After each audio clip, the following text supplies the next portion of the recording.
Good afternoon, everyone. How do I encapsulate 20 years of living with my two beautiful sons, Patrick and Angelo, who both have a diagnosis of autism, in 15 minutes? So here goes. So this is Patrick. Patrick has a diagnosis of Asperger's syndrome, and he was diagnosed when he was 4 years old, but we weren't told until he was 7 years old, and we found out by accident in a meeting at the school where he was really struggling for 3 years, screaming, kicking, really high levels of anxiety.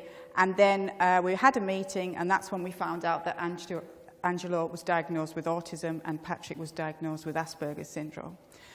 Once your children are diagnosed, they're still the same young people, but you have to get your head around the diagnosis of autism. I didn't know anything at all about autism. All I knew was the film Rain Man, and I thought, are they going to grow up to be like the character Dustin Hoffman? But later on down the line, you discover that autism is a spectrum, and all of the individuals who are diagnosed with an autism spectrum condition are so different from each other.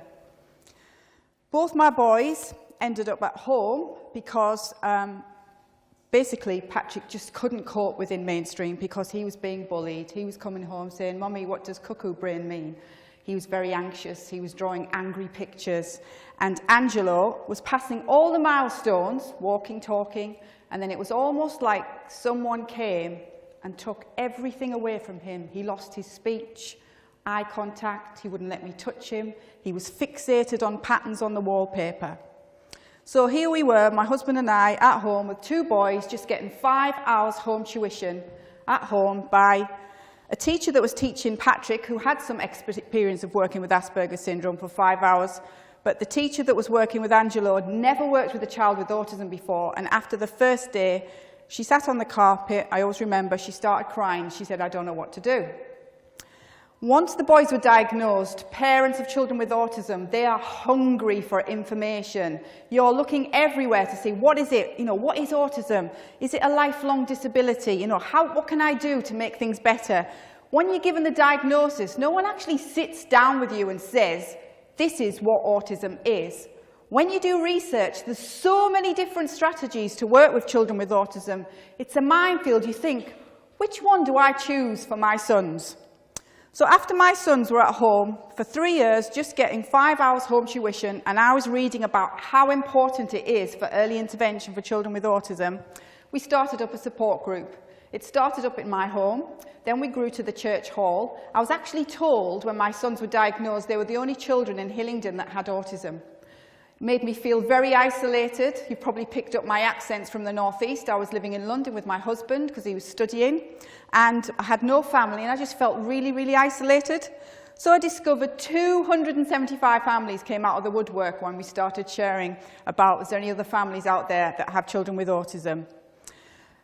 My husband was going out to work during the day. He'd come in, then I'd go out to work in the evening, and then I'd come home. Both my sons were very poor sleepers, so for 2-3 years we were just like we're on automatic pilot. So I thought there's got to be a better way of living than this, and this is not helping my sons. So I heard about a school that they were going to knock down and build 37 flats. I climbed over the fence, I looked into the school. It used to be a school for children that had physical disabilities. And to cut a long story short, I approached the local authority. We had to put a feasibility study together, and they said that they would agree to lease us the school as long as we put our names to £627,000 with refurbishment. We had £3,000 in the bank, and I said, okay, yes, we can do it. So when we got the school, I just felt this feeling of elation. I remember it was on my son's birthday on the 5th of January in 1999, and I thought we're going to need some help here. So I wrote to the local newspaper, I went to the probation service, and in the end, we got so much help from community, families that were coming out of the woodwork because their children were at home or in inappropriate provision. So we opened the school with 19 children walking through the door, and my two sons were the last two to be funded 2 weeks before the school opened. The school now has 185 children that travel in from 17 different local authorities. When both my sons got to teenage years, I was thinking where they're going to go, specifically Angelo, because Angelo's got quite severe autism. He's got really difficult sensory difficulties and also epilepsy. So I was looking around, there was nothing at all, so I thought we've got to set up a college. So we set up a vocational college for 45 adults aged between 16 and 53 years old. I've had a crash course in everything you can imagine, but it's the drive and the passion that I've got. I used to be really, really quiet, but since my sons have been diagnosed, I don't know, something inside me, like a fire has been lit, and I just think I've got to support my sons and other children like them. In 2009, lots of parents started writing to me about the difficulties that they were having with diagnosis, trying to find the right type of school, transition. Once their children got to 19, the provision was there's hardly anything out there, almost like they'd been cured. So I set up Anna Kennedy Online, a charity, and what we decided to do was we decided that we were going to try and fight the system and create opportunities for these children and adults. They're not second-class citizens. If you put the right type of support in place, they can really achieve. We put out a diagnosis survey. 2,000 families filled out the diagnosis survey, and on average, parents were waiting 5 years for a diagnosis.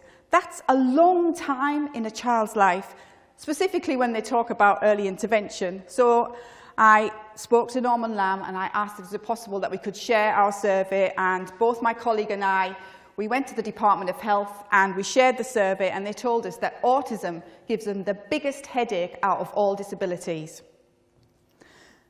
I met a lady that I find really, really inspirational, Debbie Moore, and she is the founder of Pineapple. And I used to tap dance when I was a kid, and that used to make me come out of my shell. I just really used to like the way it made me feel. And I said I wanted to do something with dance because I think it would be really beneficial for children. And when I started doing some research on this, parents started writing to me about the talents of some of the children that they had.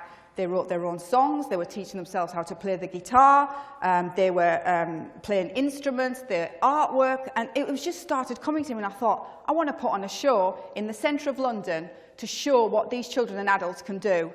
So that's when Autism's Got Talent was born. I actually became the Simon Cowell of the autism world. So many people were sending in me their videos, slides, anything that they could send in. So I was looking through them all and I was getting so excited. And then I remember our very first show, 2012. So you can imagine trying to put a show together with 23 acts of all different needs of autism spectrum condition in 2 days. I remember the night before, I was being sick in the toilet. I just thought, are we going to put this show together? But we did, and it was amazing. It made the hairs on the back of my neck come up. People came to the show. It was 650 people. Some people were thinking, oh, we didn't expect to be entertained. And wow, were they entertained. It was the best show ever. We're now in our 5th year, and we're preparing for the show in May. I also take it across the country as a road show. And we've got 23 acts this year, and we've got acts from America, Canada, Croatia, Sweden, and we're so excited about the show. Parents, when they're looking after children with autism, tend to forget about themselves. So I put out a campaign called Take 5. So I decided I wanted to put on a fashion show. We'd never put on a fashion show before, and I thought I want to pamper mums, dads, carers, nanas and granddads, because we really depend on them for respite and so that we're able to go out, you know, with our husbands or whatever. And we put on a fashion show. It was amazing. Again, we had celebrity presenters. We do talks across the country. Only today, I was told about a young man who was bullied, who I know really, really well, and it's really upset me. He's such a wonderful young man. And he's been bullied at school. Yet again, he's moved to schools, and they were actually filming it and putting it on periscopes for everybody to see. It just like, they made my blood boil. I just thought, why would you want to do that to a young man? So what we do as a charity, we go to speak at different schools. I'm actually speaking at a school next week to 500 children. And what we do is we're just raising awareness about autism, talking about how it impacts on these young people. And I actually show the children some of the acts that are performing. So we have a young man, for example, who has no speech whatsoever, severely autistic. He sings beautifully. He stands by the side of the stage. He'll come on. If you say to him, you're going to sing today, if he rehearses in his head, he's sung today, so that means He's going back home. So he's standing by the side of the stage before he performs, and he comes onto the stage, and it's almost like someone puts some sort of a magic wand over him, and he sings beautifully, and then he walks back off the stage, and the tears in the audience. Autumn's Got Talent is the best thing for me. I rediscovered fun by doing Strictly, because I'm so focused on what I'm doing. I'm always thinking out the box. Like if I'm on the tube going to London, I'm thinking of projects. Just recently I spoke on London Live about a project that I wanted to do for International Women's Day. So I turned it around in 2 weeks. I don't do waiting. It's just like, I have to do it now. I don't like doing meetings about meetings. So with reference to speaking at schools, we're speaking at schools because we want to try and change. Even if we change one child's life from stopping getting bullied, it's worth the effort. What I try to do is just think out the box all of the time. How can I make a difference? Employment. My son has just started an apprenticeship. I'm trying to speak to businesses as well. Give our children and adults an opportunity. Let them, I know it's difficult, for whether you have got a disability or not to try and get work experience and a job. But our children, they've got so much to offer. If you just make some small adjustments. Patrick at the minute is doing an apprenticeship as a mechanic. He's got a fantastic employer. He's really bent over backwards to try and help Patrick. Patrick doesn't get banter in the garage. He finds that really, really difficult. I've got two sons who are very different from each other. I've got a son, and Patrick, he's just so knowledgeable, but he doesn't really get how knowledgeable he is. And he's just so full of information. And he talks for England. It's just like, yak, yak, yak, yak. And it's not that it's a conversation that you have with him. It's constant questioning. It's constant giving me information or something about his interest. It could be a film like Jurassic World. And he'll just talk about it, and he'll know everything that there is to know about it. I remember when he was 21 years old, he wanted to go to New York. And we went to New York. It's difficult for us to go on holiday. We haven't been on holiday as a family for 10 years, so I have to go separately. So I take Angelo to the farm because Angelo finds it really difficult to go on holiday. We go for a long weekend. He can go for long walks, and that really suits him. Where Patrick likes to go sightseeing, so I took him to New York. He was chatting to a native of New York, and they said that he knew more about New York than they did because of the research that he had. So what I'm here today is to ask you all to, if you're speaking to somebody, just if you think they might be on the autistic spectrum or have a diagnosis of Asperger's, sometimes you just need to take that little bit of extra time for them to either process the information. They want to make friends. They want to get married. They want to have a job. They want to, do what everybody else is doing. It's just that they just need that little bit of help. And that's what we're doing. I remember a young man who came to our school. He came to our school and he was told that he'd never amount to anything. His self-esteem was just like rock bottom.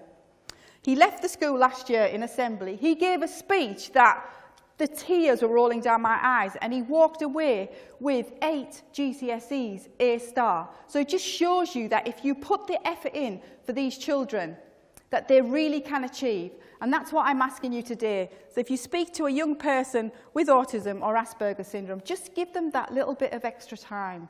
Just, they might want to make friends. They find it difficult. They have high levels of anxiety, but just try and just give them the opportunity that they deserve like everybody else. Thank you very much, everybody.